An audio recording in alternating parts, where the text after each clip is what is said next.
समन्ता चक्रवालेषु अत्रा गच्छन्तु देवता सद्धम्मं निराजस्य सुनन्तु सग्मुखदम् धम्मश्रवण कालो अयं बदन्ता धम्मश्रवण कालो अयं बदन्ता धम्मश्रवण कालो अयं बदन्ता नमो तस्से भगवतो अरहतो सम्मा सम्बुद्धस्से नमो तस्से भगवतो अरहतो सम्मा सम्बुद्धस्से नमो तस्से भगवतो अरहतो सम्मा सम्बुद्धस्से भिक्खु भिक्खु अयं वम्मिको रत्तिं धूमायति दिवा पञ्जलति ब्राह्मणो एव माह अभिक्कन सुमेध सत्तं आदायति अभिक्कन्तो सुमेधो सत्तं आदाय अन्दसलङ्गिं लङ्गी बदन्ति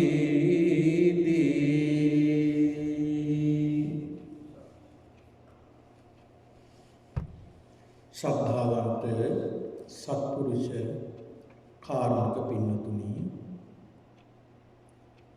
මේ සිකුරාදා දිනේදී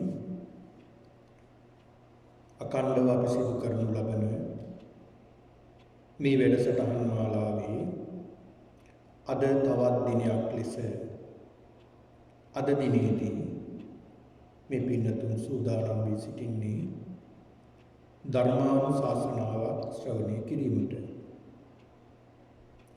සෑම සිකුරාදා දිනයකම මේ උතුම් වූ භාවනා වැඩසටහනක් ධර්ම දේශනා වැඩසටහනක් සිදුවන නිසා ඔබ සෑම සිකුරාදා දිනයකම මේ උතුම් වූ වැඩසටහනට ඔබ සම්බන්ධ වෙනවා. ඔබ නිතරම මේ සිකුරාදා දිනේදී මේ වෙලාවට ඔබේ කාලය වෙන් කරගෙන ඔබේ නිවෙස්වල සිට මේ තාක්ෂණය ඔස්සේ මේ වැඩසටහනට සම්බන්ධ වෙන්න. වසරකට ආසන්න වෙලා තිබෙනවා මේ කොරෝනා වසංගතය මේ ලෝකේ පුරා ව්‍යාප්ත වෙලා. තව මාස දෙක තුනක් ගත වෙනකොට වසරක් සම්පූර්ණ වෙනවා මේ කොරෝනා වසංගතයට. මේ වසංගතය තාමත් මේ ලෝකය බිලිගනිමින් මේ ලෝකයේ පැතිරෙමින් මිනිසුන් අතර පැතිරෙමින් පවතිනවා. ඒක නිසා අපට කෙතරම් අපහසුතා තිබුණත්, කෙතරම් බාධක තිබුණත්, කෙතරම් ප්‍රශ්න ගැටලු තිබුණත් පුළුවන් තරම් මේ වසංගතයෙන් පරිස්සම් වීම තමයි පින්නතුනි අපි කවුරුත් සිදු කළ යුතු වටිනාම දේ. පරිස්සම් වීම, ඒ වගේම සෞඛ්‍ය ආරක්ෂිත ක්‍රම අනුගමනය කිරීම තුලින් අපිට පුළුවන් මේ රෝගය වළක්ව ගන්නට, පැතිරීම අඩු කර ගන්නට පුළුවන්කම තිබෙනවා. ඉතින් ඒක නිසා අද වෙනකොට මුළු ලෝකෙම මේ කොරෝනා වසංගතයෙන් පීඩා විඳිනවා. බොහෝ දෙනෙක්ට රැකියාව අහිමි වෙලා ඒ වගේම තමන් ජීවත් වුණ ස්ථාන අහිමි වෙලා විවිධ ප්‍රශ්න ගැටලු වලට මුහුණ දීමට සිද්ධ වෙලා.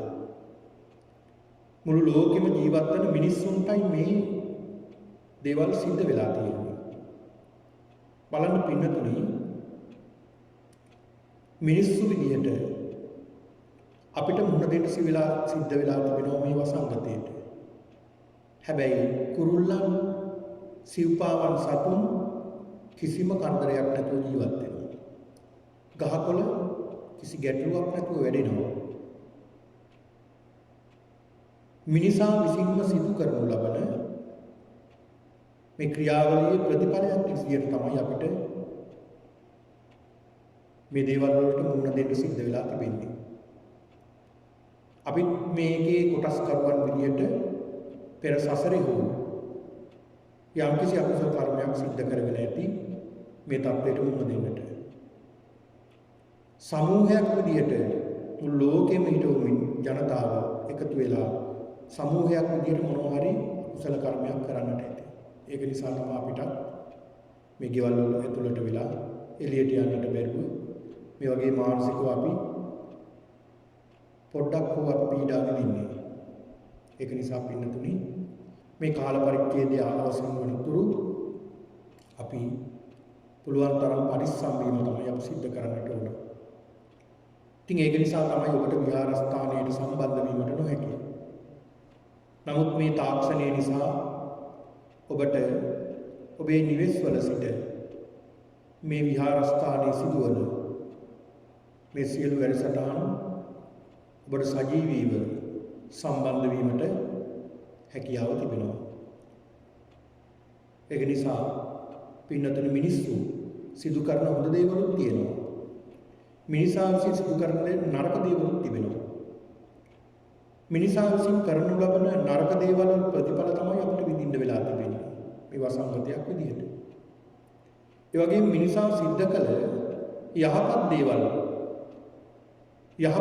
වල ප්‍රතිඵල විදිහට අද මේ තරම් බාධක අපිට එල්ල වෙලා තිබෙනකොට මේ වගේ වැඩසටහන් වලට නිවෙස්වල සිට සම්බන්ධ වෙන්නට පුළුවන් වෙලා තිබෙන්නේ මිනිසා විසින් දියුණු කරන ලද මේ තාක්ෂණය නිසා. ඒක නිසා මිනිසාටමයි පුළුවන් මේ සමාජය සූපපත් කරන්නටත් සමාජය විනාශ කරන්නට. ඒක තම තමන්ගේ වගකීමක් විදිහට අපි හිතා ගන්නට ඕනේ. මේ සමාජයට යම්කිසි මෙහෙවරක්, යම්කිසි සේවාවක්, යහපත් දෙයක් සිද්ධ කරන්නට, ඒ වගේම මේ සමාජයට, ලෝකයට මෛත්‍රිය පතුරවන්නට අපි විසින් සිද්ධ කළ යුතු වටිනාම දේ. ඒක නිසා ඒ පිළිබඳව ටිකක් හිතලා බලලා කටයුතු කරනවා නම් සෑම ජන කොට්ටාසයකට මේක හරි වටිනවා. මේ කාරණා ටිකක් හිතේ තබාගෙන පින්නතුනි කල්පනා කරගන්නට ඕනේ, සිහි කරගන්නට. මේ මොහොතේ අද ධර්මානුශාසනාව ශ්‍රවණය කිරීමටයි ඔබ සියලු දෙනා සූදානම් වී සිටින්නේ. බුදුරජාණන් වහන්සේ පෙන්නලා දීලා තිබෙනවා, වෙනද වගේ මේ ධර්මානුශාසනාවක් තුළදී මම මූලිකව සිහිපත් කරන්නේ මේ ධර්මානුශාසනාවල තිබෙන වටිනාකම. ධර්ම ශ්‍රවණය කිරීම ඉතාමත් වටිනවා. ඒ ධර්මය කියා දීමත් ඉතාමත් වටිනවා. කාලේන ධම්ම ශ්‍රවණ, කාලේන ධම්ම සාකච්ඡා ඉතාමත් වටිනවා. කාලේන ධර්ම ශාසනා සිදු කිරීම, ධර්ම දේශනා කිරීම මහා කුසලයක්. ඒක නිසා පින්නතුනි, මේ ලෝකේ පුරාම පැතිරෙන්නේ ධර්මය. මෙහෙම කියපුවාම මේ පින්නතුන් කල්පනා කරන්න පුළුවන්, එහෙම කොහොමද මේ අපි අතර පමණනේ, බොහොම සුළු පිරිසක් අතර පමණයි මේ ධර්මය පවතින්නේ. නෑ පින්නතුනි, ධර්මය කියන්නේ මෙතන මම අදහස් කළේ ධර්මතාව. මේ ධර්මතාව පින්නතුනි මුළු ලෝකයේ තුලම පවතිනවා. මේ අනිත්‍ය, දුක, අනාත්ම, මේ ත්‍රිලක්ෂණය, ඒ වගේ මේ හේතුඵල ධර්මතාවය, මේ සියල්ල මේ මුළු ලෝකයක් පුරාම පවතිනවා. ඒතර මේ ධර්මතාව ධර්මයක්. ඒතර මේ ධර්මය අවබෝධ කර ගැනීමයි අපි සිද්ධ කරන්නට ඕනේ. එහෙනම් අපි කල්පනා කරගන්නට ඕනේ ධර්මතාව අවබෝධ කරගන්නට. මේ ධර්මයේ මහෝපකාරී වෙනවා. ඒක නිසා බුදුහාමුදුරුවෝ මේ ලෝකයටම දේශනා කළේ මේ ධර්මය ශ්‍රවණය කරන්නට කියලා. එහෙනම් මේ බණ ශ්‍රවණය කිරීමෙන් බණ ඇසීමෙන් මහත් වූ ප්‍රතිලාභ අපිට ලබා ගන්නට පුළුවන්කම තිබෙනවා. පින්නතුනි ටිකක් කල්පනා කරලා බලන්න.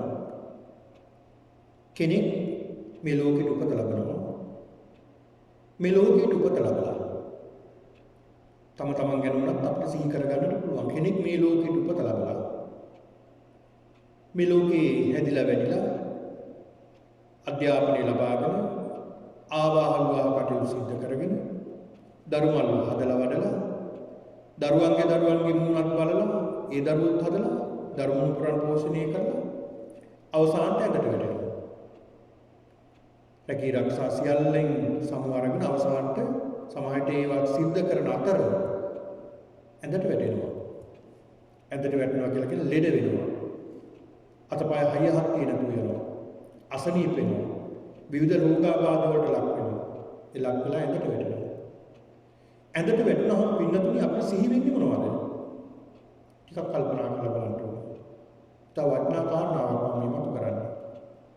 පින්නතුනි ඇඳට වැටුණාට පස්සේ එහෙම නැත්නම් ලෙඩ වුණාට පස්සේ අසනීපයක් සිද්ධ වෙලා මරණාසන්න මොහොත ළඟා වෙලා එහෙම නැත්නම් සදාකාලිකව අපිට ඇඳට වැටුණාට පස්සේ තමයි තේරෙන්නේ. ඔබ නිකන් කල්පනා කරලා බලන්න. ඔබට අසනීපයක් ඇදිලා සතියක් සමාරක් ඇඳට වෙලා ඉන්නට උන දවසක් ඇති.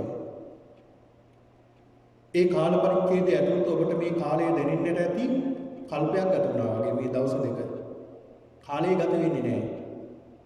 ඒ තමන් ඇඳට වැටලා ඉන්නේ වෙනදට එහෙම නෙමෙයි. කාර්ය බහුලයි කාලය ගෙවෙනවා තේරෙන්නේ නැහැ. නමුත් අපිට මේ වගේ අවස්ථාවකට මුහුණ දෙන්න සිද්ධ වෙලා ඇඳට වැටුණාට පස්සේ අපිට සිහි වෙන්නේ මොනවද? අපිට සිහි වෙන්නේ අපි කරපු දේවල්, කියපු දේවල්. මම මේ වගේ දෙයක් කළා නේද? මං ඉන්නකම් මේ වගේ දේවල් නේද කළේ?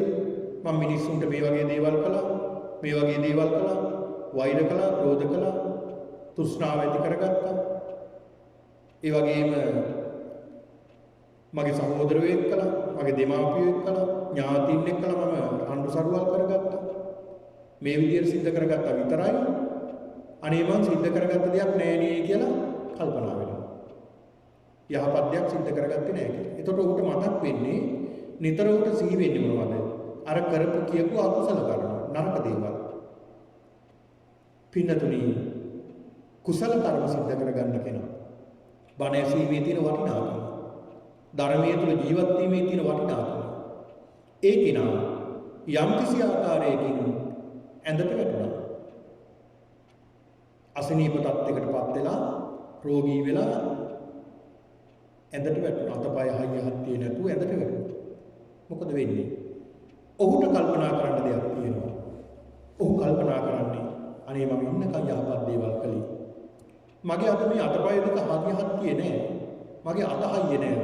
අත පණ නෑ. කකුල් දෙක පණක් නෑ. මට දැන් නැගිට ගන්නවත් බෑ. මගේ අවශ්‍යතා මල මුත්‍ර කිරීම පවා සිද්ධ කරන්න මට ශක්තිය නෑ. ඒවටත් මගේ දරුවෝ තමයි උස්සගෙන ගිහිල්ලා සිද්ධ කරවන්නේ. නමුත් මගේ මේ අතපය හයියහත්තිය තියෙන කාලේ මම මොනවද කළේ? අනේ මම සමාජ සේවාවන් කළා. පන්සල් ගියා. භාවනා කළා. සිල් පොහොය වැඩසටහන් වලට මම සම්බන්ධ වෙලා මගේ සිත දියුණු කරගත්තා. මම අහවල් භාවනා ක්‍රම දියුණු කරගත්තා. මෛත්‍රී භාවනා මුළු ලෝකෙටම පැතුරුවා. ඒ වගේම ආනාපාන සති භාවනාවේ මගේ සිත දියුණු කරගත්තා. පිළිකුල් භාවනාවේ මේ රාගය පුළුවන් විදිහට මම යටපත් කරගත්තා. මම මේ වගේ දේවල් සිද්ධ කළා නේද? මම සමාජයට මේ වගේ දේවල් කළා. මම මේ සමාජයේ මිනිස්සුන්ට අසරණයට උදව් කළා. සත්තුන්ට සිව්පාවන්ට මම කරුණාවෙන් සැලකුවා. අන්න උට හිතන්න දෙයක් තියෙනවා. සිහි කරන්න දෙයක් තියෙනවා. සතුට වෙන්න පුළුවන් උට හිතලා කල්පනා කරලා. ඒ තුලින් උට සතුටක් වෙනවා. කලින් සඳහන් කළ පුද්ගලයාට සතුටක් නෙමෙයි අසතුටක් ඉන්නේ. මම මේ දේවල් සිද්ධ කළේ නැහැ. ඒක නිසා මට පුදුම කලකිරීමක් විතර තියෙන්නේ කියලා. එහෙම වෙනවා. ඒක උනාට පස්සේ අපි කතා කරලා වැඩක් නැහැ. ආය අපවෙන්න බෑනේ. පින්නතුනි එහෙනම් නිතර පින්දහම් සිද්ධ කරගෙන ඉවි වටිනාකම. මෙන්න මේකයි. අපි මරණාසන්න මොහොත ලඟ වෙනකොට අපිට හිතන්න දෙයක් තියෙනවා. සිහි කරන්න දෙයක් තියෙනවා. අපිට සිහි වෙන්නේ දේ. බලන්න පින්නතුනි. ඕනේ තරම් කතා පුවත් අපිට වර්තමානයේ අතීතයේ අපිට ඕනේ තරම් සිදුවීම් තියෙනවා මේ පිළිබඳව. බොහෝ අය මරණාසන්න වෙනකොට දුක් වෙනවා, අඬනවා, වැළපෙනවා. කරපු දීපු දේවල් මතක් වෙලා.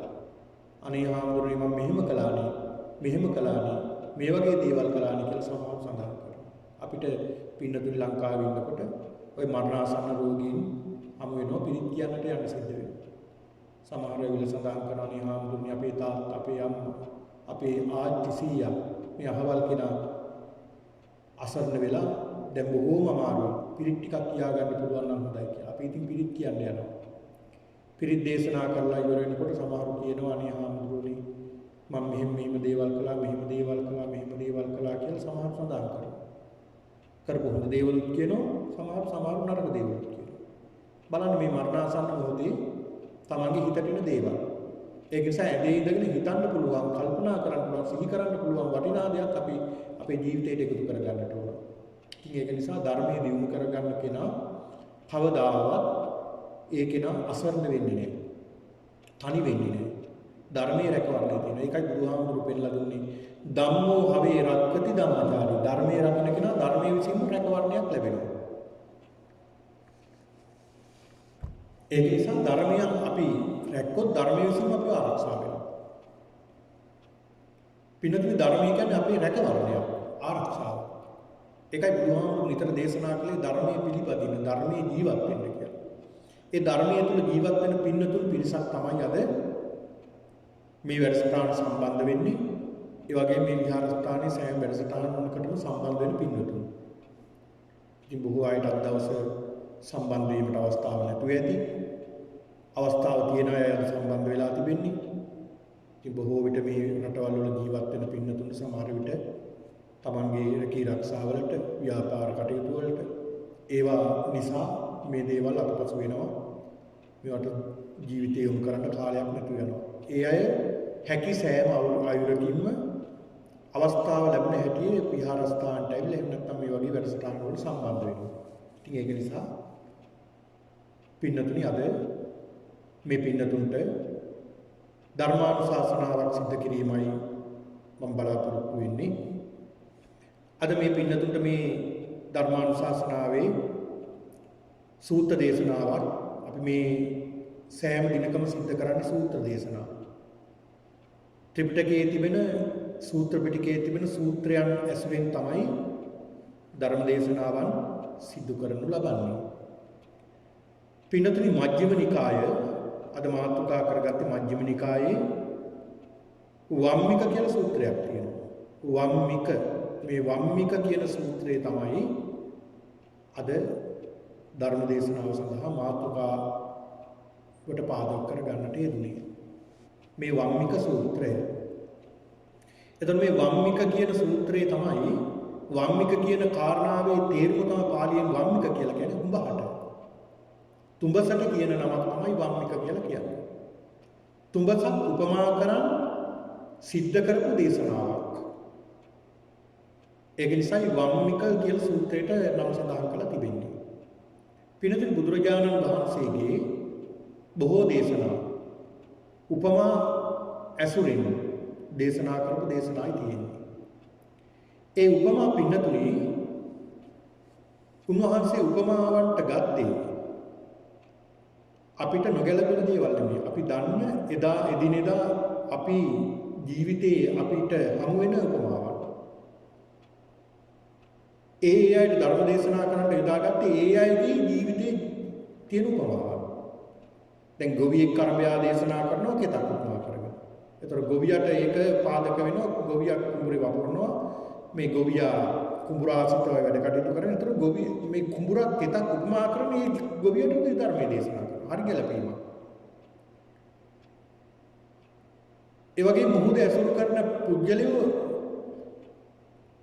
අසුරයන්ට දේශනා කරනවා පහාරාද කියන අසුරයට ඔවුන් ජීවත් වෙන්නේ මුහුද ඇසුරු කරගෙන දේශනාවක් කරනවා.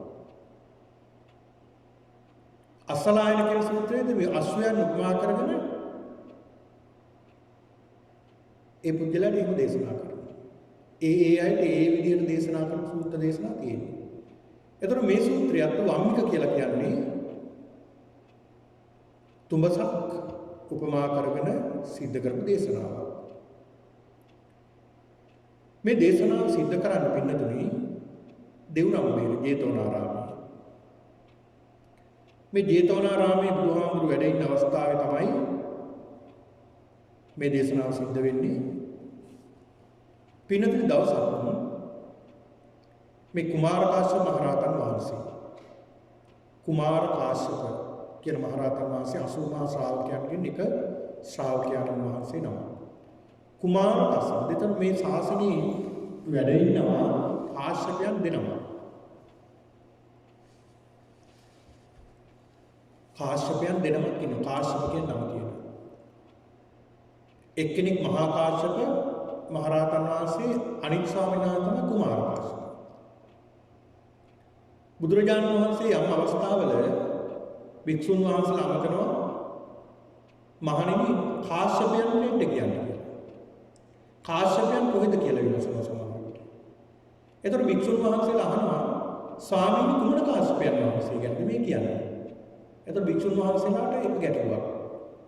එතකොට බුදුරජාණන් වහන්සේ පෙන්වන්නේ මහා කාශ්‍යප. එහෙම නැත්නම් කුමාර කාශ්‍යපයන්ට එන්න කියන්නේ. ඒක නිසායි මේ නම හැදුනේ කුමාර කාශ්‍යප. කුමාර කියන්නේ පුංචි දරුවෙක්. කාලේ පිනතුරු කුමාර කාශ්‍යප මහරහතන් වහන්සේගේ මෑණියන්. ඒ මෑණියන් දේවදත්ත හාමුදුරුවන්ට පැහැදිලා එතන පැවිදි වුණ කෙනෙක්. ඒ පැවිදි භාවයටපත් වෙලා ටික කාලයක් හිටියා ධර්මයක් ලැබෙන ස්වභාවයක් පේන්න ගත්තා මේ භික්ෂුණියගේ. ඊළඟට මේ දේවදත්ත හාමුදුරුවෝ එතන නිරපුවයි භික්ෂුණිය. අර භික්ෂුණිය අඬාගෙන බුදුහාමුදුරුවෝ ළඟට ආවා. මොකද එයා දන්නවා වරදක් වෙලා නැහැ කියලා. බුදුරජාණන් වහන්සේ විශාකාවට සඳහන් කරනවා විශාකාව මේක පරීක්ෂා කරන්න. ඇත්ත නැත්ද ඔයාලා බලන්න. විශාකාව පරීක්ෂා කළ බලනකොට ඇය නිහි ජීවිතේ ඉන්නකොට තමයි මව්කුස පිළිසිඳගෙන තියෙන්නේ. පස්සේ පැවිදිලා. ටික දවසකින් මව්කුස මෝරන්න ගත්තා. පස්සේ මේ දරුවා කුසින් බිහි වෙනතුරු ආරක්ෂා කරගත්තා. දරුවා බිහි වුණා. කුමාරයෙක් තමයි හදාගත්තේ. කුමාරයෙක් ඇසුරින් ජීවත් වුණ නිසා කුමාර කාශ්‍යප කියලා සඳහන් කරන්නත් තිබුණා. පුංචි කාලේ මේ පුංචි දරුවා පැවිදි භාවයටපත් වුණා. අවුරුදු 7න් අරහත්ත්වයටපත් වුණා කුමාර කාශ්‍යප මහරහතන් වහන්සේ. උන්වහන්සේට හරි ආදරේ මේ මෑණියෝ. භික්ෂුණියක් නේ. පුතා යනවා දැක්කොත් වැටෙනවා දැක්කොත් පාරේ දුවනවා පිටිපස්සේ. මොකද අම්මා කෙනෙක් නේ. මේ අම්මා මාර්ගඵලයක්වත් ලැබලා තිබ්බේ නැහැ. දවසක් මේ පුංචි කුමාර කාශ්‍යපයන් වහන්සේ රහතන් වහන්සේ ළඟට ඇවිල්ලා මේ මෑණියෝ මේ භික්ෂුණිය උරපත්තෙන් අල්ලලා දරුවන්ට දරු සෙනෙහස දාන්න හදනවා. කතා කරනවා. කතා කරනකොට අහනවා ඔබ ඇයි මට මේ තරම් ආදරය කරන්නේ කියලා ධර්මයෙන් සඳහන් කරනවා. ඉතින් මේ ධර්මයේ කියලා දෙනවා කුමාර කාශ්‍යපයන් වහන්සේ මේ මෑණියෝ මාර්ගඵලයටපත් වෙනවා. මේක මොකද එතන ඒ රහතන් වහන්සේගේ එතන කුමාර කාශ්‍යප මහරහතන් වහන්සේගේ රහත් භාවය ප්‍රකට කරනවා එතන. ඒ කයේ තියෙන ස්වરૂපයේ ස්වභාවය මමත්වයේ කියන එක තියාගන්න එපා කියලා. මමත්වයේ තමයි මේක ඇති කරන්නේ. මමත්වයෙන් ගැලවෙන්න කියලා සඳහන් කරනවා. ඒක අවබෝධ කරගෙන ඒ මාර්ගඵලයකටපත් වෙනවා. ඉතින් මෙන්න මේකෙන් කුමාර කාශ්‍යප මහරහතන් වහන්සේ. උන්වහන්සේ හරි දක්ෂ මහරහතන් වහන්සේ නම.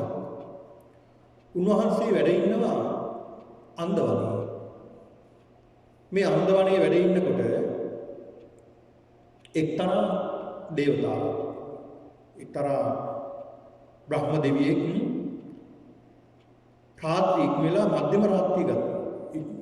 අලියම එහෙම නැත්නම් මධ්‍යම රාත්‍රිය උදා වෙනකොට මුළු අන්දවනේ ප්‍රදේශයේම බබළුවාගෙන කුමාර කාශ්‍යපයන් වහන්සේ ගාවට පැමිණෙනවා. එල්ල එකත් පස්සක ඉඳගෙන එහෙම නැත්නම් අහසේ පළක් බැඳගෙන වන්දනා කරලා මෙන්න මෙහෙම ප්‍රශ්නයක් කියනවා. කුමාර කාශ්‍යපයන් වහන්සේ මම ඔබ වහන්සේගෙන් ප්‍රශ්නයක් අහන්න ආවේ. කාරණාවක් කියලා යන්න යාවේ. ස්වාමීනි එක්තරා බ්‍රාහ්මණයෙක්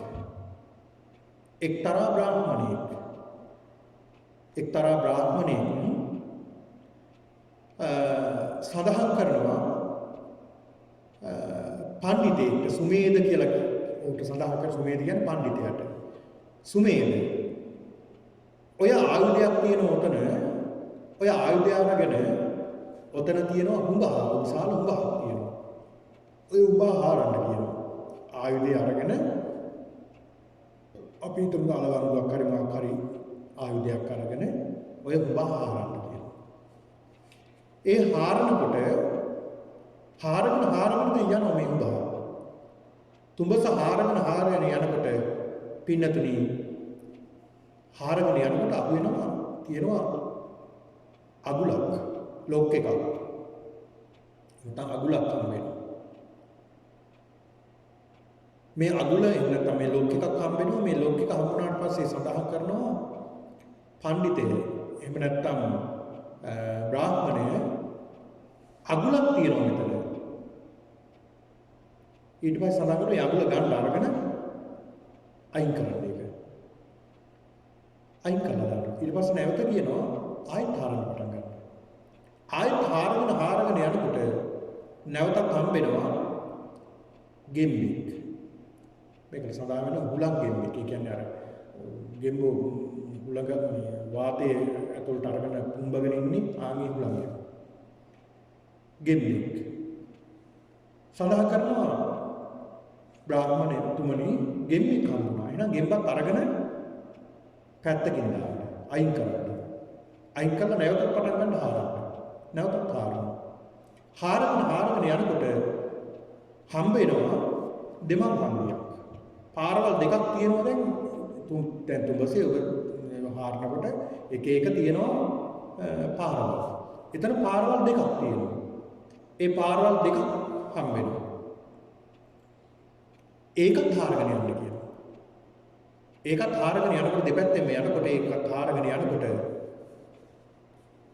පෙරහන් කඩයක් හම්බ වෙනවා. මේ පෙරහන් කඩෙත් හම්බුනාට පස්සේ නා කරනවා පෙරහන් කඩයක් හම්බ වෙනවා. ඕකත් අරගෙන පැත්තකින් දාන්න.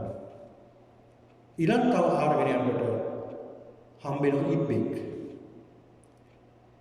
මේ ඉබ්බත් අරගෙන පැත්තකට දාන්න කියනවා. අයින් කරලා නැවතත් හාරගෙන යන්න. ඒ හාරගෙන යනකොට මස් කපන කැත්තක් පිහියක් හම්බ වෙනවා. ඊට පස්සේ සඳහන් කරන මස් කපන කැත්තක් තියෙන උදේ පිහියක්. එහෙනම් ඒකත් අරගෙන පැත්තකට දාන්න. අයින් කරලා නැවතත් හාරගෙන යන්න. හාරගෙන යනකොට නැවත හම්බ වෙනවා මස් වැදල්ල. සඳහන් කරනවා පඬිතේනි නැත්නම් බ්‍රාහ්මණේනි මස් වැදල්ලක් හම්බුණා. එහෙනම් ඕකත් අරගෙන ඒකත් පැත්තකින් දාන්න. පැත්තකට විසි කරලා නැවතත් හාරන්න. ඒක හාරගෙන යනකොට පින්නතුයි තුඹසේ ඉන්නව නාගයෙක්.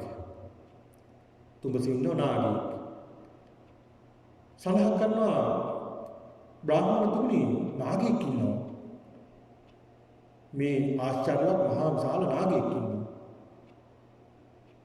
එහෙනම් ওই නාගයට වන්දනා කරන්න කියනවා. ඉතින් මෙන්න මේ කතාව මේ එක්තරා පුද්ගලයෙක් සඳහන් කරනවා මේ බ්‍රහ්ම දෙවියන්ට ඇහුවා. එන කුමාර කාශ්‍යපයන් වහන්සේට ඇවිල්ලා කියනවා ස්වාමීනි මොකක්ද මේකේ තේරුම? මෙහෙම දෙයක් මට ඇහුණා. මොකක්ද මේකේ තේරුම? මේකේ තේරුම වෙන කිසි කෙනෙකුට දෙවියෙක් බ්‍රහ්මයෙක් කිසි කෙනෙකුට මේකේ අර්ථය තෝරලා දෙන්න බෑ.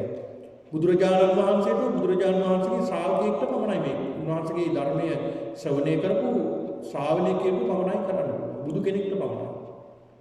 එහෙනම් තථාගතයන් වහන්සේගෙන් මේක අහලා දැනගන්න ඕනේ. එදා දැන් මධ්‍යම රාත්‍රියේනේ.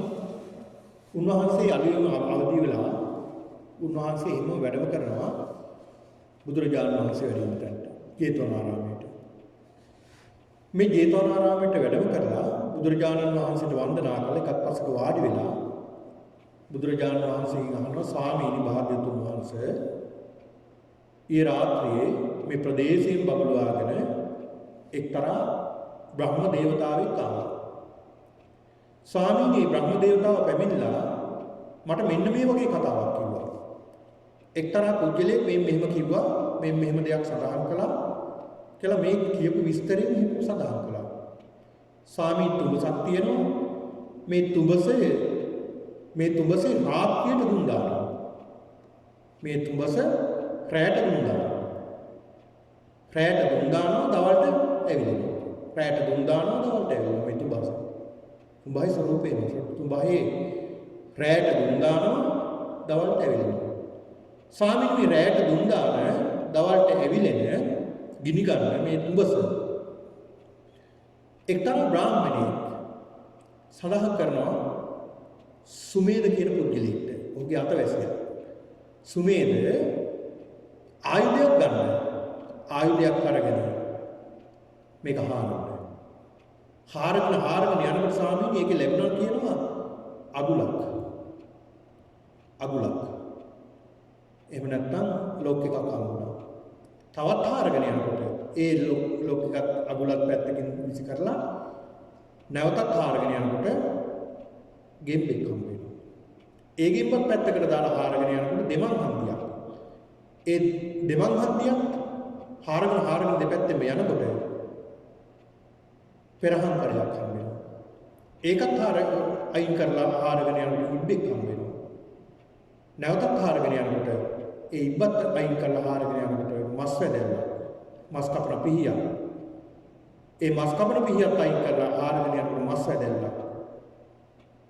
ඒකත් ඉවත් කරලා හාරගෙන යනකොට නාගයෙක් හම්බ වෙනවා. මේ නාගයට නමස්කාර කරන්න කියනවා. මෙහෙම කතාවක් ස්වාමීනි කිව්වා. ඔබ වහන්සේගෙන් අහලා දැනගන්න කිව්වා මේක විස්තරي.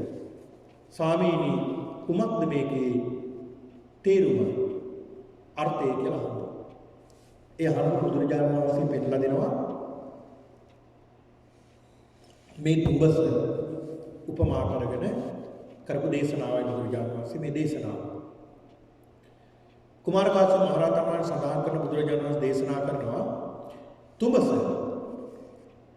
තුඹසට කියනවා වම්මික පාළියෙන්. වම්මික කියනවා තුඹසට. මේ තුඹසේ පින්නතුනි මේ හුඹහ රැයට දුම් දානවා. දවල්ට මොකද වෙන්නේ? ගිනි ගන්නවා. රැයට දුම් දානවා දවල්ට ඇවිල්ලා. එතකොට මොකද්ද මේ හුඹහ කියන එකේ තේරුම? බුදුරජාණන් වහන්සේ පෙන්නලා දෙනවා හුඹහ කියන්නේ උපමා කරනවා හුඹහ සමාන කරනවා මේ සතර මහා භූතයන්ගෙන් හැදුන මෞපිය සම්භෝගයෙන් හටගත් බත් ආදියෙන් යැපෙන අනිත්‍ය ආදී ස්වභාවයෙන් අනිත්‍ය දුක්ඛ අනාත්ම ආදී ස්වභාවයෙන් යුක්ත බිඳෙන සුළු 80 කැලක් කියන්නේ කුල 80ක පණුව ගැවසෙන මේ සියලුම කුල 80ක පණුව ගැවසෙන මේ සියලුම අක් භාවනාවේදී මේ සියලුම පිළිබඳව බොහෝ ගැඹුරින් අපි අධ්‍යයනය කළා. ඒක තමයි මේ තුඹස කියලා කියන්නේ. ඒතකොට මේක උඹහක් නේ. ඒතකොට මේක උඹහ දැන් උඹයි කියනකොට ඔබට මතක් වෙනවා ඇති තියෙනවා දොරවල් යන්න පාරවල් නාස්පුඩු දෙක කන් දෙක ඇස් දෙක මුඛය මේ වගේ ස්ථාන. එතකොට පින්නතුනි මේ තුඹසෙන් රැයට දුම් දානවා. එතකොට මේක උඹහක් නම් මේක රැයට දුම් දානවා. මොනවද මේ දුම් දාන්නේ? රැයට පින්නතුනි ඇත්තටම මේ ශරීරයෙන් දුම් දානවා. ඒ කියන්නේ අපි මේ දවස පුරාම වැඩ කරලා අවසන් වුණාම මේක නිවෙන්න ගන්නවා. නිවෙනවා කියන්නේ දුම් දානවා. මොනවද? දුන් දාන්නේ මොනවද? දුන් දානවා කියලා සඳහන් කළේ බුදුහාමුදුරු පෙන්නලා දෙනවා. පින්නතුනි හෙට තියෙන දේවල් ගැන කල්පනා කරනවා. දැන් රැයට නිදාගෙනත් කල්පනා කරනවා. නිින්දට යනතුරුත් කල්පනා කරනවා. රැයට ගෙදර ගිය වෙලාවෙ ඉඳලා කල්පනා කරන හෙට මොකද කරන්නේ? හෙට ළමයාව ඉස්කෝලේ එක්කලා යන්න ඕනේ. මොන්ටිසෝරි එක්කලා යන්න ඕනේ. හෙට ඔෆිස් එකට යන්න ඕන. ඔෆිස් එකේ මෙහෙම වැඩ සටහනක් තියෙනවා. හෙට මීටින් එකක් තියෙනවා. මෙහෙම දෙයක් කරන්න ඕනේ. මෙහෙම දෙයක් කරන්න ඕනේ. මේ දේ කරන්න ඕනේ. මේක කොහොමද කරන්නේ? මේකට ගිහිල්ලා මෙහෙම කොහොමද කරන්නේ? එල්ලි වෙනකම් මොකද කරන්නේ? දුන් දානවා. කල්පනා කරනවා. හෙට තියෙන දේවල් ප්ලෑන් කරගන්නවා. සැලසුම් කරගන්නවා. මොනවද කරන්න තියෙන්නේ? මොනවද කරන්නේ හෙට? මේ ප්‍රශ්නට කොහොමද මම මුහුණ දෙන්නේ දැන්? මේ ප්‍රශ්න කොහොමද විසඳගන්නේ? මේ දේ කොහොමද විසඳගන්නේ?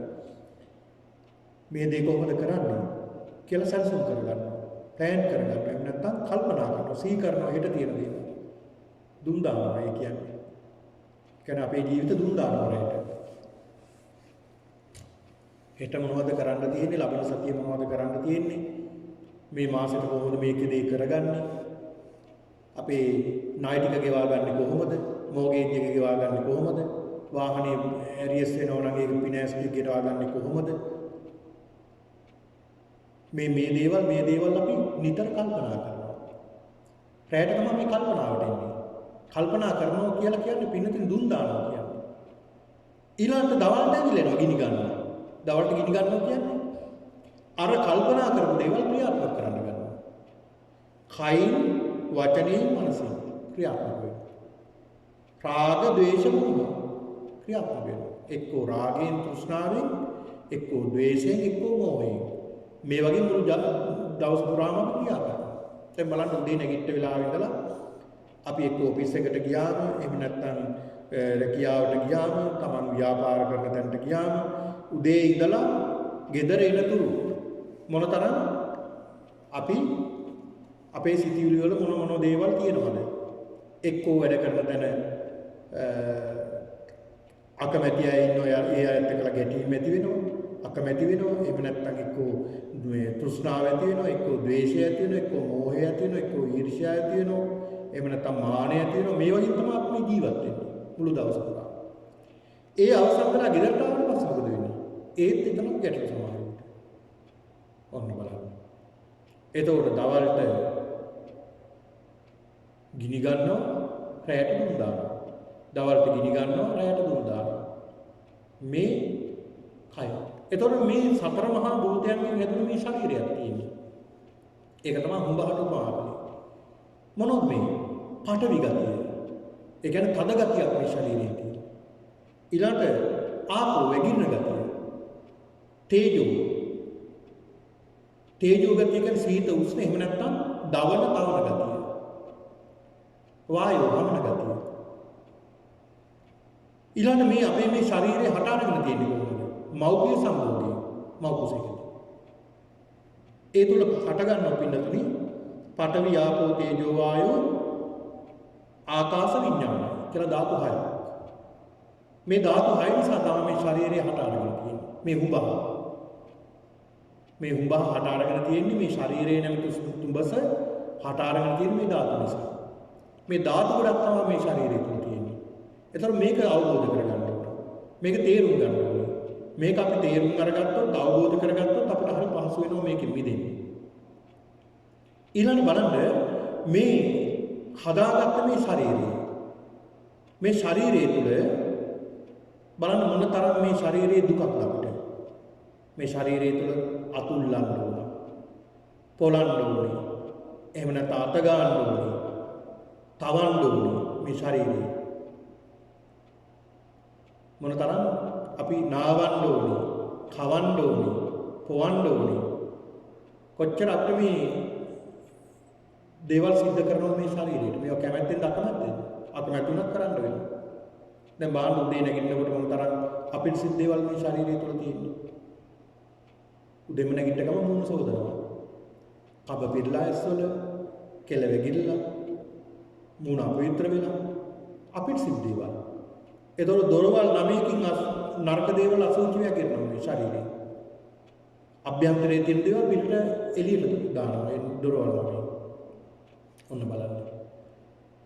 ඊළඟ මේ ශරීරය තුළ බලන්න මේ අපි හදාගත්ත මේ ශරීරයේ ලක්ෂණය අනිත්‍ය දුක්ඛ අනාත්ම අනිත්‍ය ස්වභාවයක් තියෙනවා. ඒ කියන්නේ ස්ථිර නෑ. කොයි මොහොතේ කොයි අවස්ථාවේ අපිට අපමණ වේද දන්නේ මේ ශරීරයට. දුක්ඛ ස්වභාවයක්. ඒ අනිත්‍ය භාවය නිසා මේක වෙනස් වෙන නිසා දුකක් ඇති වෙනවා. ඒක නිසා අනාත්ම ස්වરૂපයක්. මම වගේ කියලා අපිට මේක තියාගන්නට බෑ. ඒක තමයි අනාත්ම කියලා කියන්නේ. ඊළඟ මේ ශරීරය තුල 80 කලක්. ඒ කියන්නේ වර්ග 80ක පණුව ඉන්නවා කියලා මේ ශරීරය. වර්ග 80ක පණුව මේ ශරීරයේ අභ්‍යන්තරේ ඉන්නවා. එහෙම ශරීරයක් තමයි අපි මේ දරාගෙන. ඒක තමයි මේ ශරීරයේ ස්වභාවය. ශරීරයේ හැටි. දැන් අපි පිළිකුල් භාවනාවේදී මේ පින්නතුන්ට කියලා දුන්නා මේ ශාරීරික අභ්‍යන්තරය. අභ්‍යන්තරේ කොහොමද අපේ මේ ශරීරය සකස් වෙලා තියෙන කොච්චර අපිට සිද්ධ කියලා මේ පින්නතුන් මේ වැඩසටහන සම්බන්ධ වෙන පින්නතුන් දන්නවා. එහෙනම් මේ ශරීරය උපමා කරන උඹහකට බලන්න ඇත්තටම උඹහක් නෙමේක. තුඹසක් තමයි. දැන් මේ උඹහ අපි හාරගෙන යමු. දැන් මේ උඹහ තියෙනවා උදේට මේ දවල්ට ගිනි ගන්නවා රැයට දුම් දානවා. දවල්ට ගිනි ගන්නවා රැයට දුම් දානවා. මේ දුම් දාලා ගිනි ගන්න මේ තුඹස. තුඹස යම් කිසි පුද්ගලයෙක් සඳහන් කරනවා රාත්‍රියේ දුම් දාන දවල්ට ඇවිලෙන මේ තුඹස යම් කිසි බ්‍රාහ්මණයෙක් කියලා මෙතන අර්ථවත් කරන්නේ මේ බ්‍රාහ්මණයා කියලා කියන්නේ මෙතන අර්ථවත් කරන බුදුහාමුදුරු පෙළ දෙන තථාගතයන් වහන්සේට බ්‍රාහ්මණ කියලා කියනවා. මෙතන උපමා කරනවා තථාගතයන් වහන්සේට බ්‍රාහ්මණ කියලා. බ්‍රාහ්මණයෙක් තමයි කියන්නේ මේක බලන්න කියලා. දැන් බුදුරජාණන් වහන්සේ තමයි අපිට මේක බලන්න පෙන්නලා දෙන්නේ. අපිට පෙන්නලා දෙන්නේ මහණෙනි මේ ශරීරයේ කැඳෙන විදෙන හැටි බලන්න. මේ ශරීරයේ තියෙන සතර මහා භූත විදියට මේ ශරීරය දකින්න. මේක පිළිකුල් විදියට කුඩුම කොටස් දෙකක් විදියට පිළිකුල් විදියට දකින්න. මේකේ ඇතිවීම නැතිවීම බලන්න. මේකේ අනිත්‍ය දුක්ඛ අනාත්ම ස්වરૂපය දකින්න. දැකලා මේ දේ අල්ලගන්න එපා අතාරින්න. අල්ලගන්න දෙයක් නැහැ මෙතන. අතහැර ගන්න කියලා බුදුහාමුදුරු පෙන්නලා දෙන්නේ. ඒක නිසා උන්වහන්සේට බ්‍රාහ්මණ කියලා සඳහන් කරනවා. අන්න බුදුරජාණන් වහන්සේ පෙන්නලා දෙනවා සුමේද මේ තුඹස හාරන්න කියලා. මෙතන සුමේද කියලා කියන්නේ කාටද? සුමේද කියලා සඳහන් කරන්නේ පින්නතුනේ පඬිතයාට. පඬිතයාට. ඒ කියන්නේ මෙතන සඳහන් වෙනවා සීක පුද්ගලයාට. සීක කියලා සඳහන් කරනවා ආර්ය අෂ්ටාංග මාර්ගයේ ගමන් කරනවා හික්මෙන්න. ආර්ය අෂ්ටාංග මාර්ගයේ හික්මෙන්න. සම්මා දිට්ඨි, සම්මා සංකප්ප, සම්මා වාචා, සම්මා කම්මන්ත, සම්මා ආජීව, සම්මා වායාම, සම්මා සති, සම්මා සමාධි කියන මේ ආර්ය අෂ්ටාංග මාර්ගයේ හික්මෙන සීක කියන පුද්ගලයාට. එහෙම පුද්ගලයා 7 දෙනෙක් ගැන සඳහන් කරනවා. ඒ කවුද? ඒ තමයි පින්නතුනි එක පුද්ගලයෙක් තමයි සෝවාන් මාර්ගයේ පුද්ගලයා. සෝවාන් මාර්ගයට පැමිණි කෙනා. ඊළඟ දෙවෙනි කෙනා තමයි සෝවාන් ඵලය. පලස්ත පුද්ගලයා. ඊළඟ සකදාගාමි මාර්ගස්ත පුද්ගලයා තුන්වෙනි. හතරවෙනි සකදාගාමි පලස්ත පුද්ගලයා. ඊළඟ අනාගාමි මාර්ගස්ත පුද්ගලයා පස්වෙනි. හයවෙනි තමයි අනාගාමී පලස්ත පුද්ගලයා. හත්වෙනි කෙනා තමයි අරහත් මාර්ගස්ත පුද්ගලයා. මෙන්න මේ 7 දෙනාට කියනවා පඬිතෙක් නැත්නම් සීක කියලා සඳහන් වෙනවා. ඒ කෙනාට කිව්වේ සුමේද. එතකොට මේ පඬිතයා සඳහන් මේ බ්‍රාහ්මණතුමා සඳහන් කරනවා සුමේදට පඬිතයාට සුමේද මේ උඹ ආයුධයක් ගන්න ආයුධය අරන් හාරන්න කියලා. එතකොට මෙතන ආයුධය කියන්නේ මොකක්ද? ආයුධයට මේ කියන්නේ පින්නතුනි පාලියෙන් සඳහන් කරනවා සත්තම් ගන්නවා. සත්තම් එහෙම නැත්නම් ආයුධයක් ගන්න. මේ ආයුධයට කියනවා මොකක්ද? ආයුධ දුක්මා කරලා තියෙන්නේ ආර්ය වූ ප්‍රඥාව. ආර්ය වූ ප්‍රඥාව. ඒකෙන් තමයි හාරන්නේ. ආර්ය වූ ප්‍රඥාවෙන් මේ උඹව හාරන්නේ. එතකොට අපේ ශරීරය අපි බලන්න ඕන මොකෙන්ද? දැන් තුඹසට උපමා කරනවා නම් ශරීරය ඊළාට ආයුධයට උපමා කරනවා නම් ප්‍රඥාව ශරීරය මොකෙන්ද දකින්න ඕනේ? ප්‍රඥාවෙන්. නුවණින් දකින්න ඕනේ. හොඳ ප්‍රඥාවෙන් තමයි මේ ශරීරය දකින්න ඕනේ. ශරීරය දිහා දකින්න. අපි බලමු මොකක්ද කියලා. ඊළඟ මේ ආයුධයෙන් පින්නතුනි මේ තුඹස හාරගෙන යනවා. හාරගෙන යනකොට දකිනවා අගුලක්. අගුලට පාලියෙන් කියනවා ලංඝි. ලංඝි කියලා කියනවා. මේ ලංඝි එහෙම නැත්නම් අගුලක් අහු වෙනවා. එහෙම නැත්නම් ලොක් එකක් අහු වෙනවා. සඳහන් කරනවා බ්‍රාහ්මණතුමනි අගුලක් හම්බ වුණා. එහෙනම් ඔක අරගන්න. ඒ අගුල අරගෙන පැත්තකට දාන්න. එතකොට මොකක්ද මෙතන අගුල කියලා සඳහන් කළේ? අගුලට සමාන කළේ. අගුලෙන් මොකද සිද්ධ වෙන්නේ? දැන් ගෙදරකට අගුලක් ලොක් එකක් දාලා තියෙන්නේ මොකටද? ඒ දාලා තියෙන්නේ ඇතුළට යන්න බැරි වෙන්නේ. ඇතුළේ දේවල් වහලා පිටින් ලොක් එකක් දාලා තියෙනවා. ඒතර ඇතුළට යන්න බෑ. ඇතුළේ දේවල් දකින්නත් විදියක් නැහැ. එහෙනම් මේ ලොක් එක එහෙම නැත්නම් අගුල කියලා සඳහන් කළේ ඇතුළත නොපෙන්වෙන දේ. ඒකට කියනවා අපි අවිද්‍යාව. අවිද්‍යාවෙන් අපි වහලා තියෙන්නේ. ඇත්තටම අපි අවිද්‍යාවෙන් වෙහිලා තියෙන්නේ. අවිද්‍යාවෙන් වෙහිලා තියෙන්නේ. ඒක නිසානේ අපි හොද මඩේ දාන්නේ. මේ අනිත්‍යයි කියලා හිතනවා නැවත අඬනවා. ආයේ අද හිතනවා අනිත්‍යයි කියනවා ආයේ පහුදාට අඬනවා. ඇයි ඒ? අවිද්‍යාව නිසා. අපි දන්නවා. හැබැයි දකින්නේ නැහැ. දන්නවා මේක අනිත්‍යයි කියලා හැබැයි දකින්නේ නැහැ. දැනීම සහ දැකීම තියෙනවා. ඒතර මේ ලෝකෙම පින්නතුනේ අවිද්‍යාවෙන් අන්ධ වෙලා තියෙනවා. ඒකෙන් සුළු පිරිසක් තමයි මේ ධර්ම මාර්ගයේ ඉන්නේ. දැන් ඔබත් එහෙම පිරිසක්. බොහොම සුළු පිරිසක් ඔබ මේ ධර්ම මාර්ගයේ ඉන්නේ. දැන් ඔබ මේක අවිද්‍යාවක් කියලා දන්නවා. ඒ වගේම දකින්නත් උත්සාහ කරනවා. ඇත්තටම මේ ජීවිත අවිද්‍යාවකින් බෙල්ලන තියෙන්නේ. අපි කරන ඒවායි තේරුම මොකක්ද? සමහරු කියනවා දැන් අපිට සඳහන් කරනවා නේ ආම්දුනේ මේ ජීවිතේ තේරුම මොකක්ද කියලා. මේ අපි කරන දේවල් වලින් තේරුමක් නැහැ නේද කියලා කියනවා. ඇත්ත. ඉතින් අපිට දැනනවනේ ඒකේ තේරුමක් නැහැ කියලා. දැන් මිනිස්සු ජීවත් වෙනවා එදා එදිනදා වැඩ කටයුතු කරනවා උදෑසන දෙන්න නැගිටිනවා ආයෙ බත් උයනවා බත් එක බැඳ ගන්නවා වැඩට යනවා ඔෆිස් එකට යනවා ඒ ගිහිල්ලා ආයෙත් හැන්දෑවිලා ගෙදර එනවා ආයෙ ගෙදර ආවට පස්සේ ආයෙත් නාලා කියලා මේ පිරිසිදු වෙලා කෑම වියාගෙන කෑම කාලා නිින්දට යනවා ආයෙ උදේ නැගිටිනවා චක්‍රයක් ඉවරයක් නැහැ මේක ඉවරයක් නැති චක්‍රයක් හැමදාම මේ ටික මෙතනින් එහා දෙයක් නැහැ. මේක තමයි චක්‍රය. ඉතින් මේ තුල අපි ජීවත් වෙනවා. මේ ජීවිතේ පින්නතුනේ එපා වෙනවා සමහරවිට. එපා වෙලා සඳහන් කරන්නේ ආම්පුනේ මොකද්ද මේකේ තේරුම? මේ ජීවිතෙන් තේරුම මොකක්ද? කිසි තේරුමක් නැහැ මේක. අන්න බලන්න. ඇත්තට මේකේ අවිද්‍යාවෙන් අපි අන්ධ වෙලා තියෙනවා. ඒතකොට ඔහුට තේරෙනවා මේකේ තේරුමක් නැහැ. අපි අවිද්‍යාවට අහු වෙලා තියෙන්නේ. අපි මේ ජීවිතේ ඉන්නකොටම මේ වැඩ කටයුතු කරන අතරම අපි ජීවිතේ ධර්මයක් කියලා එකක් දිනු කරගන්න ඕන යථාර්ථයක් දකින්න ඕන කියලා හිතනවා. එතකොට මෙතන අගුල කියලා සඳහන් කළේ අවිද්‍යාව. චතුරාර්ය සත්‍යම දැනීම. අවිද්‍යාව කියන්නේ චතුරාර්ය සත්‍යම දැනීම. දුක කියන එක දන්නේ නැහැ. දුකට හේතුවක් දන්නේ නැහැ. දුක නැති කිරීම දන්නේ නැහැ. දුක නැති කිරීමේ මාර්ගයක් දන්නේ නැහැ. ඇත්තටම සමහර දුක කියන එක දන්නේ නැහැ. දුක කියලා එකක් දන්නේ නැහැ සමහරව. කිව්වට තේරෙන්නේ නැහැ. ඒක දුකක් නෙවෙයි කියලා හිතාගෙන ඉන්නවා.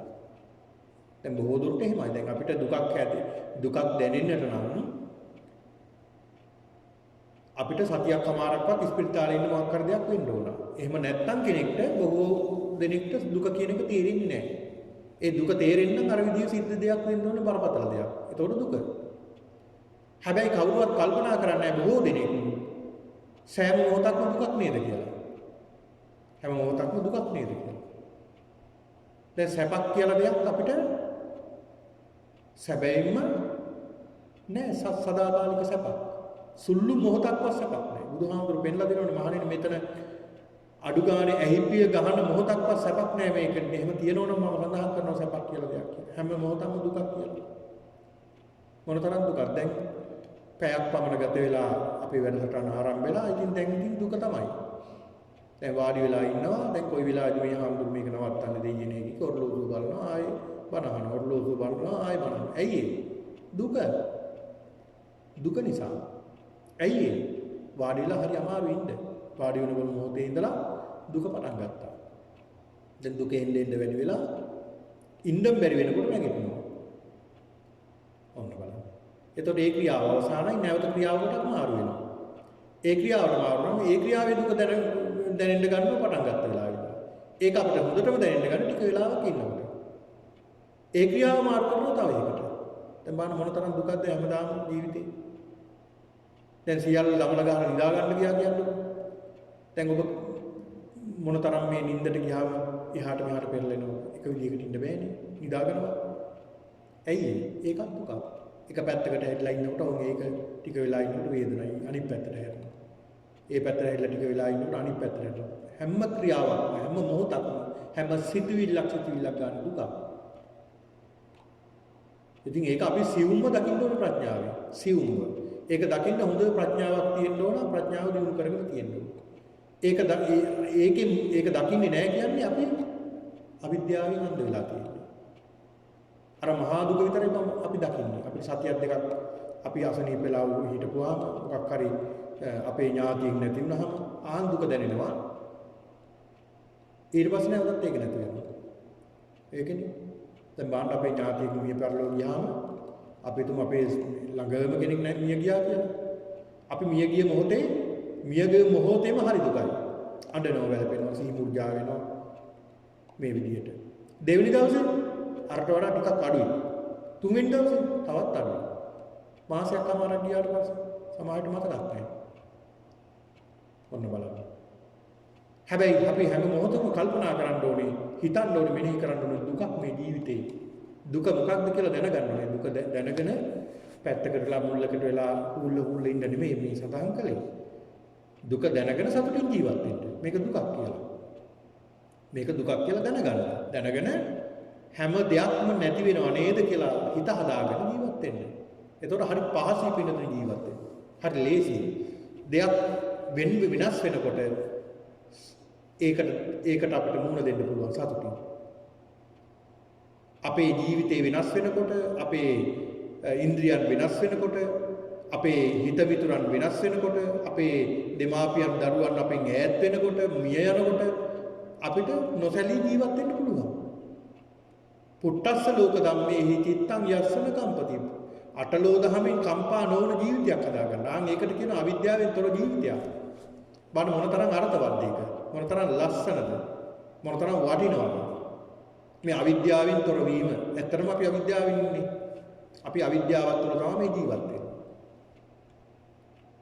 අවිද්‍යාවෙන් ඉන්නේ මොනවද මේ? අවිද්‍යාව. සක්කාය දිට්ඨිය. සක්කාය දිට්ඨිය කියන්නේ තනිකරම අවිද්‍යාවක් නේ. සක්කාය දිට්ඨිය මගේ කියන සංඥාව නෙන්නේ. දැන් මොන තරම් දුකක්ද ඒක? හැබැයි සැපක් කියලා හිතා ඉන්නේ. සක්කාය දිට්ඨිය මම මගේ මට. බලන්න හැමෝම Tamanටනේ ආදරය කරන්නේ. වෙන කෙනෙකුට ආදරය කරන්නේ. වැඩියෙන්ම ආදරය කරන්නේ කවුද Tamanට. කිසි කෙනෙක් නැහැ වෙනත් කෙනෙකුට ආදරය කරන කෙනෙක් එහෙම කෙනෙක්. Taman වැඩිපුරම ආදරය කරන්නේ Tamanට. ඒකනේ බුදුහාමුදුරු දේශනා අත්තානමේ පටමන් කළා. ඉස්සලාම Tamanට කියලා. Tamanට ඉස්සලා කරගන්න බාන්නේ කරන්නේ Tamanටයි. දැන් අපි හිතමුකෝ කොහේ හරි ගමනක් ගිහලා පින්තූරයක් ගත්තා කියලා කට්ටියම එකතු වෙලා ඉස්සල්ලාම පින්තූරය අරන් බාන්න කවුරු ඉන්නවද කියලාද? ඉස්සල්ලාම වෙන කෙනෙක් ඉන්නවද කියලා නෙමෙයි බාන්නේ Taman ඉන්නවද කියලා නේ. ඇයි ඒ? මමකෝ ඉස්සල්ලාම කොහොමද මම? ඊට පස්සේ තමයි මගේ දරුවකෝ බිරිඳකෝ අම්මකෝ තාත්තකෝ කියලා හොයන්නේ Taman. මමකෝ කියලා බලනවා. මම කොහෙද කියලා බලලා තමයි අනිත් අය බලන්නේ. හොඳට බලන්න ටිකක් කල්පනා පින්තූර බලන හැම මොහොතකම ඔබ බලන්නේ ඔබේ රූපය ඉස්සල්ලා. ඒකට හේතුව තමයි මම කියනවා.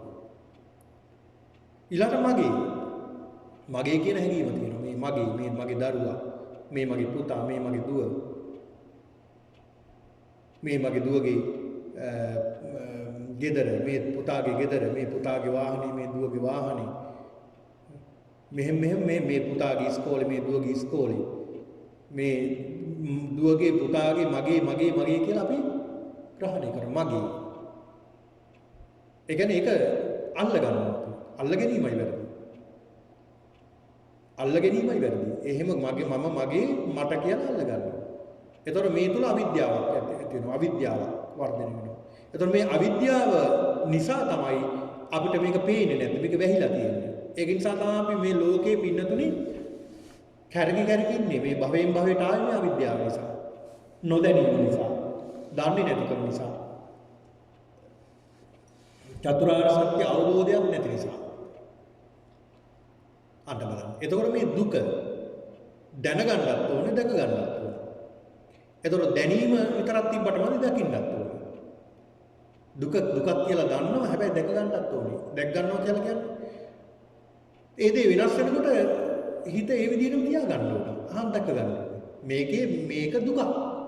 මම වයසට යනවා නේද? මගේ දරුවෝ වෙනස් වෙනවා නේද? මේ හැමදේම වෙනස් වෙනව නේද? කියලා මේක වෙනස් වෙනකොට සිත කම්පා නොවි තියා ගන්න පුළුවන්. ඒ දැකීම. දැනගන්නත් ඕනේ, දැක ගන්නත් ඕනේ. එතකොට මෙන්න මේ අවිද්‍යාවට කියනවා පින්නතුනි. අවිද්‍යාවට සඳහන් කළේ අගුල සමාන කළේ. අගුලක් නේ අගුලක් දාලා අපිට තියෙන්නේ. මේ අගුල ගලව ගන්නයි අමාරු.